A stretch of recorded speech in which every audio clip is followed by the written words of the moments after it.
Hello viewers, শুরু করব দ্বাদশ শ্রেণীর অর্থাৎ ক্লাস 12 এর সেমিস্টার 4 এর অটোমোবাইল সাবজেক্টের এমপ্লয়াবিলিটি স্কিল। আমরা এর আগে আলোচনা করেছি যে ফোর্থ সেমিস্টারের অটোমোবাইল সাবজেক্টের সিলেবাস, এবং সেখানে আলোচনা করেছি যে তোমাদের দুটো পার্ট আছে সিলেবাসে। একটা হচ্ছে ভোকেশনাল স্কিল, যেটা অটোমোবাইলের থেকে প্রশ্ন আসবে, সাসপেনশন সিস্টেম এবং অটো ইলেকট্রিক্যাল। পার্ট বি থেকে আসবে এমপ্লয়াবিলিটি স্কিল থেকে, সেটা এন্টারপ্রেনারশিয়াল স্কিল 4 আর গ্রিন স্কিল 4। তোমাদের এই পার্ট বি থেকে খুব অল্প প্রশ্ন আসবে, হয়তো 4-5 নাম্বার প্রশ্ন থাকবে, বাকি প্রশ্ন থাকবে কিন্তু এই ভোকেশনাল স্কিল থেকে। আমরা এই পার্টটা আলোচনা করে দিয়েছি, তোমরা যারা দেখোনি প্লে লিস্টে গিয়ে ক্লাস 12 এর ফোর্থ সেমিস্টার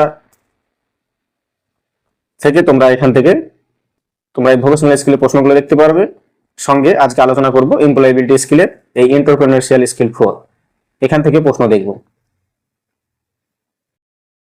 তো তার আগে আমরা জেনে নেব এমপ্লয়াবিলিটি স্কিল থেকে, এই এন্টারপ্রেনারশিয়াল স্কিল থেকে কয়টা সেশন আছে। দেখো, এমপ্লয়াবিলিটি স্কিলের এন্টারপ্রেনারশিয়াল স্কিল এখান থেকে দেখো 4টা সেশন আছে।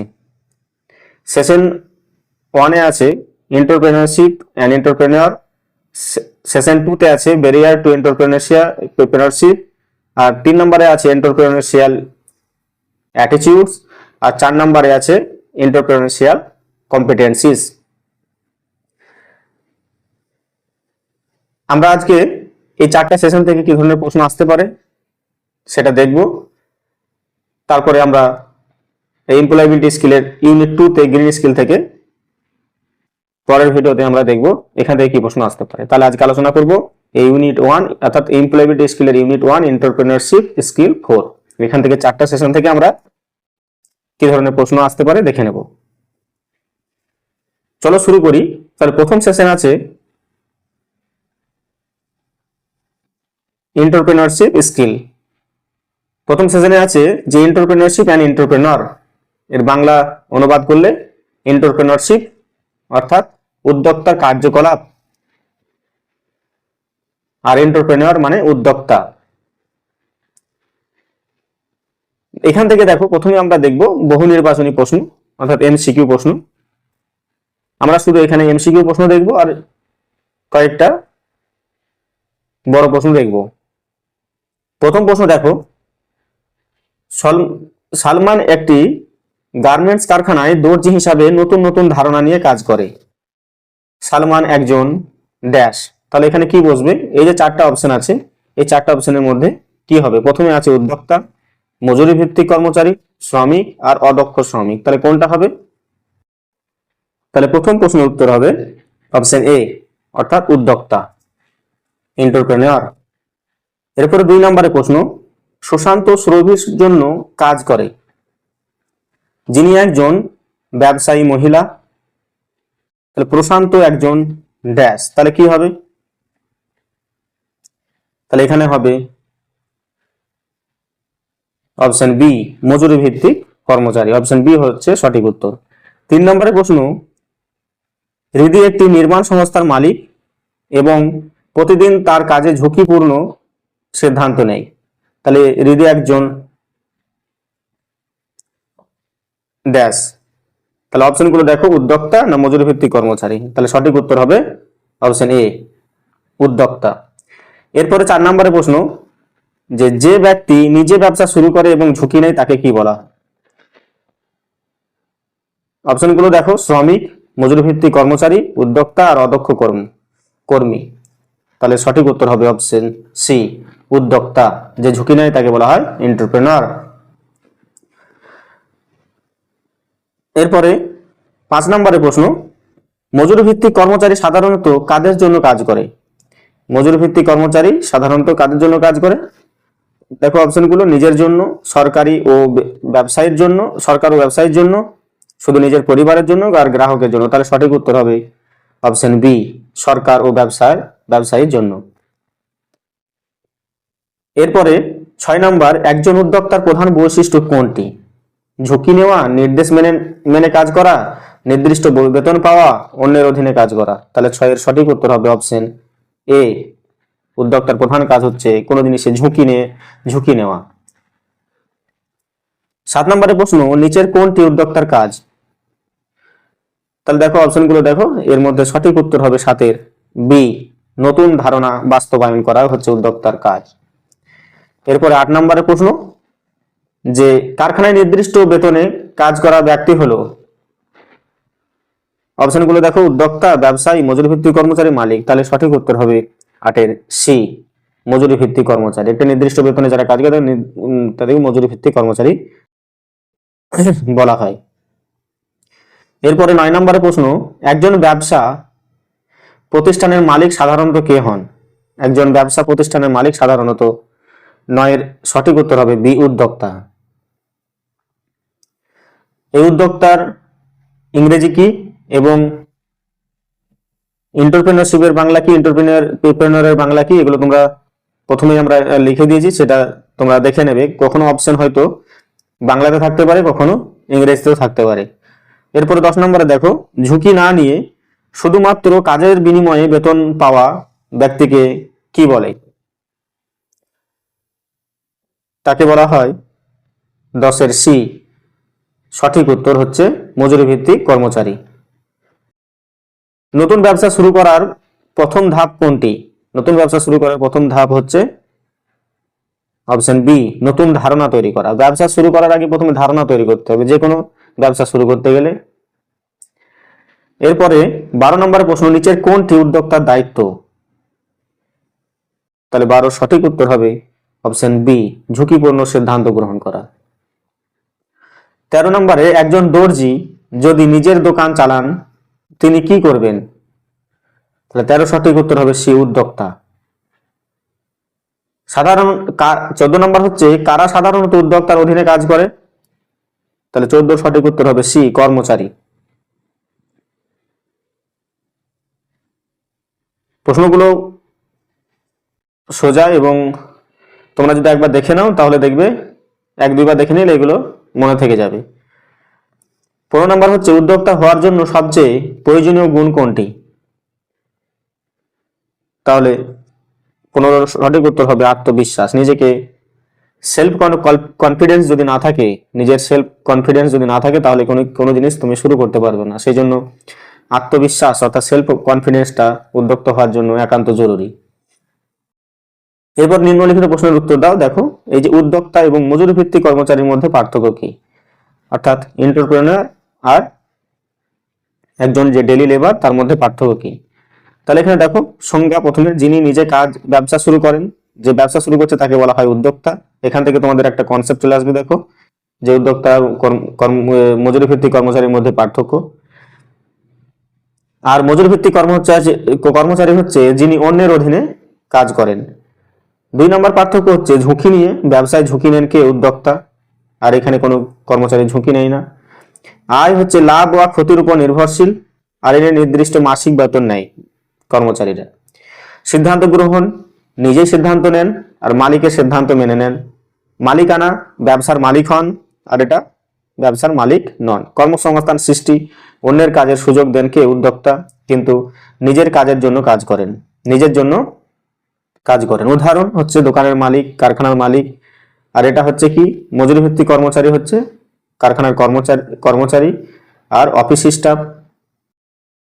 এরপরে দেখো, এন্টারপ্রেনারশিপ আর এন্টারপ্রেনার এর মধ্যে পার্থক্য, অর্থাৎ উদ্যোক্তা কার্যক্রম। এন্টারপ্রেনারশিপের বাংলা আমরা প্রথমেই বলেছি, তারপরে দেখো আবার উদ্যোক্তা কার্যক্রম, আর এন্টারপ্রেনার হচ্ছে উদ্যোক্তা, যিনি ব্যবসা শুরু করেন সে হচ্ছে উদ্যোক্তা। আর ব্যবসা শুরু এবং পরিচালনার যে প্রক্রিয়া, সেটাই হচ্ছে এন্টারপ্রেনারশিপ অর্থাৎ উদ্যোক্তার কার্যক্রম। তাহলে এটা একটা পার্থক্য গেল। এরপরে দেখো, প্রকৃতি হিসাবে একটা পার্থক্য আমরা এখান থেকে পাবো এন্টারপ্রেনার এবং এন্টারপ্রেনারশিপের। সেটা হচ্ছে, এটি একটি কার্যক্রম বা প্রক্রিয়া আর এটি একজন ব্যক্তি।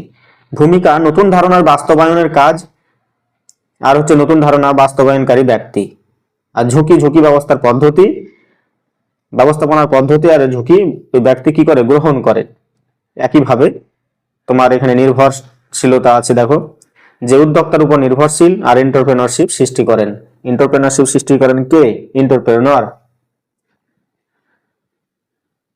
এরপরে যদি একটি বাক্যে বলা হয় এন্টারপ্রেনারশিপ আর এন্টারপ্রেনারের মধ্যে পার্থক্য, তাহলে বলবে যে এন্টারপ্রেনারশিপ হলো ব্যবসা গড়ে তোলার প্রক্রিয়া, আর এন্টারপ্রেনার হলো সেই প্রক্রিয়া সম্পন্নকারী ব্যক্তি।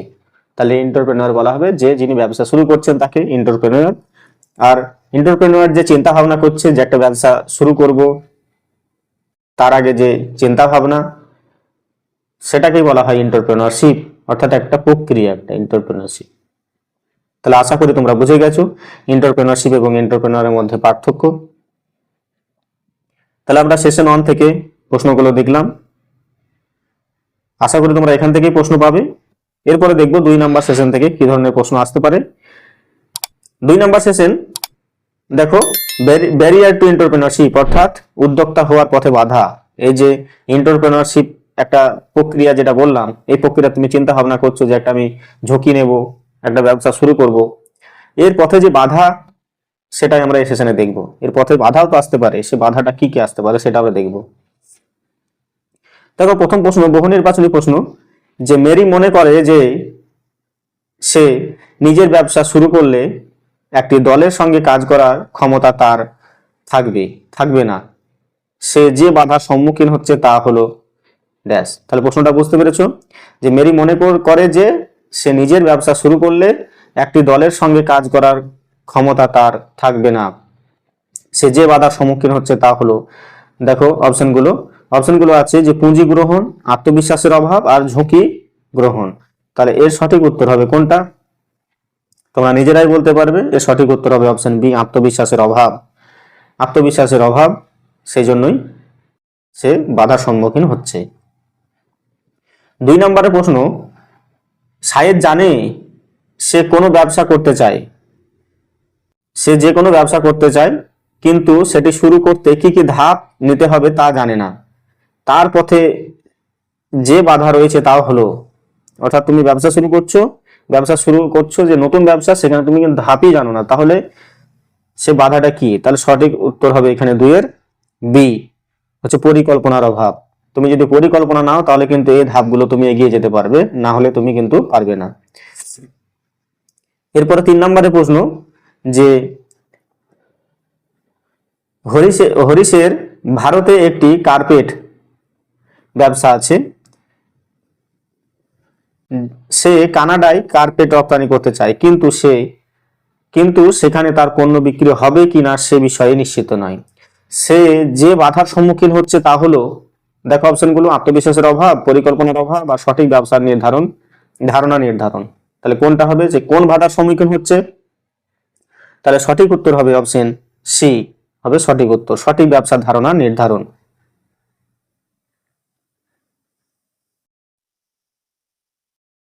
এরপরে 4 নম্বরের প্রশ্ন, যে নিজের উপর বিশ্বাসের অভাবকে কি বলা হয়? নিজের উপরে বিশ্বাস রাখতে পারছে না, তাহলে এই ধরনের অভাবকে বলা হয়, 4-এর বি হবে সঠিক উত্তর, হচ্ছে পুঁজি সমস্যা।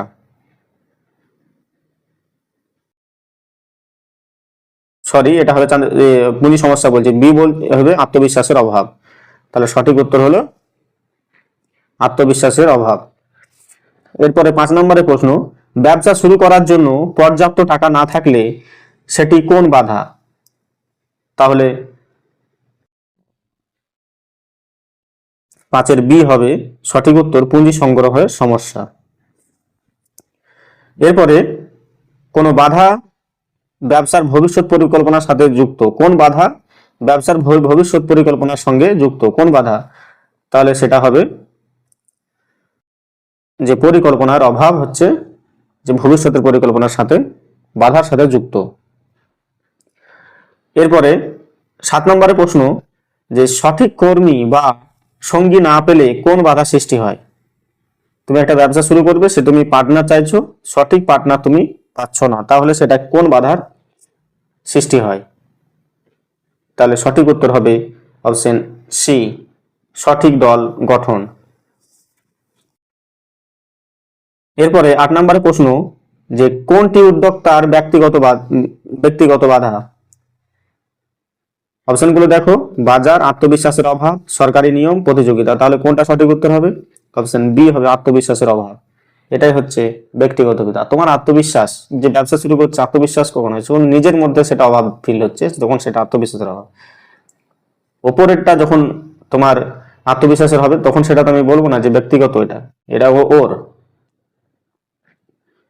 এরপরে 9 নম্বর প্রশ্ন, যে কোনো বাধা নতুন ব্যবসার ধারণার বাছাইয়ের সাথে সম্পর্কিত। তাহলে 9 এর সঠিক উত্তর হবে অপশন সি, সঠিক ব্যবসার ধারণা নির্বাচন। এরপরে 10 নম্বরের প্রশ্ন, যে বিদেশে পণ্য বিক্রি হবে কি না জানলে কোন বাধা তৈরি হয়? বিদেশে পণ্য বিক্রি হবে কি না জানলে কোন বাধা হয়? তাহলে 10 এর সঠিক উত্তর হবে অপশন সি, যে বাজারে সম্পর্কে অনিশ্চয়তা। এরপরে 11 নম্বর প্রশ্ন, ব্যবসা শুরু করতে কি করতে হবে তা না জানলে কোন বাধা হয়? দেখো, ব্যবসা শুরু করছো, তুমি কি করতে হবে সেটাই তুমি জানো না, তাহলে সেটা যে বাধার সৃষ্টি হয় সেটা হচ্ছে পরিকল্পনার অভাব। 12 নাম্বার, ঝুঁকি নিতে ভয় পাওয়াকে কি বলা হয়? বা ঝুঁকি নিতে অনীহা। এরপরে 13 নম্বর প্রশ্ন, সরকারি নিয়ম কানুন বুঝতে না পারলে কোন বাধা তৈরি হয়? তাহলে সঠিক উত্তর হবে আইনগত বাধা। অপশন সি হচ্ছে সঠিক উত্তর। এরপরে 14 নাম্বার, বাজারে অনেক প্রতিযোগী থাকলে কোন বাধা দেখা যায়? এগুলো আমরা ডেইলি লাইফে এগুলো দেখতে পাই, যাদের হয়তো কোনো দোকান আছে বা কোনো বড় ব্যবসা আছে, সেগুলো কিন্তু তারা কিন্তু এগুলো ফেস করে। এরপরে 14 নম্বরে দেখো, যে সঠিক উত্তর হবে অপশন বি, প্রতিযোগিতার চাপ। তোমার পাশে দেখো একটা দোকান খুলেছে, তোমার পাশে সেম দোকান আরেকটা আছে, তাহলে সেখানে কি হবে? প্রতিযোগিতার একটা চাপ থাকবে, যে ও সস্তায় দিচ্ছে বা আমি বেশি দাম নিচ্ছি, বা যে সে হয়তো আরো ভালো কোয়ালিটি রাখছে, এরকম ধরনের একটা প্রতিযোগিতা তৈরি হয়। দেখো 15 নম্বর প্রশ্ন, যে কোনটি উদ্যোক্তার পথে হওয়ার পথে বাহ্যিক বাধা? তাহলে উদ্যোক্তা হওয়ার পথে যে ব্যক্তিগত বাধা আমরা দেখলাম, আত্মবিশ্বাসের অভাব, কিন্তু বাহ্যিক বাধা কোনটা? তাহলে 15 সঠিক উত্তর হবে পুঁজি সংগ্রহের সমস্যা। এটা হচ্ছে কিন্তু বাহ্যিক বাধা। এরপরে দেখব যে এখানে নিম্নলিখিত প্রশ্নের উত্তর, যে যদি বড় প্রশ্ন একটা দেয় তাহলে সেটা কি ধরনের দিতে পারে? যে পরিস্থিতির সঙ্গে শব্দের অর্থ মেলাও। দেখো এখানে একটা ম্যাচ দিয়েছে আমাদের, এই ম্যাচটা আমরা দেখব। যে পরিস্থিতি দেওয়া আছে, দেখো এখানে 3টে পরিস্থিতি দেওয়া আছে, সঙ্গে এই শব্দগুলো কোনটা ম্যাচ হবে। প্রথমে আছে যে গৌরী একটি ফ্যাশন ডিজাইনিং দোকান শুরু করেছে, যেখানে সে জামা কাপড় বিক্রি করে। তাহলে এটার সঙ্গে কোনটা ম্যাচ হবে? তাহলে এটার সঙ্গে হবে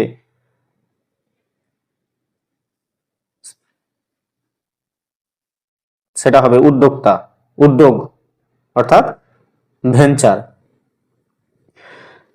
তারপরে বিতে বলা আছে যে অক্ষয় তার স্কুলে আরো ক্লাস চালু করতে চায়, কিন্তু শিক্ষক নিয়োগ করতে সমস্যা হচ্ছে। তাহলে সেটা হবে কি? সেটাই হবে ব্যারিয়ার, বাধা, একটা বাধা সৃষ্টি হচ্ছে। এরপরে 3 নম্বরে, যে শুভমের একটি মুদিখানার ব্যবসা আছে, সে মুদিখানার সঙ্গে সঙ্গে কাপড়, জুতো, ব্যাগ বিক্রির দোকান খুলতে চায়। তাহলে সেটা কি? ঝুঁকি। ব্যবসা আছে, তোমার একটা ব্যবসা আছে, তার সঙ্গে সঙ্গে তুমি আরো হয়তো দেখছো যে খদ্দারের চাহিদা, সেজন্য হয়তো তুমি আরো কিছু, দেখা গেল কাপড়ের চাহিদা, তোমার মুদিখানা দোকান আছে, কাপড় হয়তো কিনতে আসছে, দেখা গেল সেই মার্কেটে তোমার হয়তো কাপড় বিক্রি বেশি হচ্ছে, তাহলে তুমি দেখলে যে মুদিখানার পাশাপাশি সাইডে যদি আরেকটা কাপড়ের দোকান করা যায়, তাহলে তোমাকে সেখানে নিতে হবে কি? ঝুঁকি নিতে হবে। তাহলে এখানে আমরা দেখলাম 1 নাম্বার এবং 2 নাম্বার সেশনে কি ধরনের প্রশ্ন আসতে পারে। আশা করছি এই ধরনের প্রশ্নই তোমাদের যদি এই দুটো সেশন থেকে আসে, তাহলে এখান থেকেই আসবে। আর এই ধরনের প্রশ্ন হবে যেগুলো খুবই সহজ, তোমরা শুধু 1-2 বার দেখে নেবে এবং দরকার পড়লে এগুলো খাতায় নোট করে নেবে।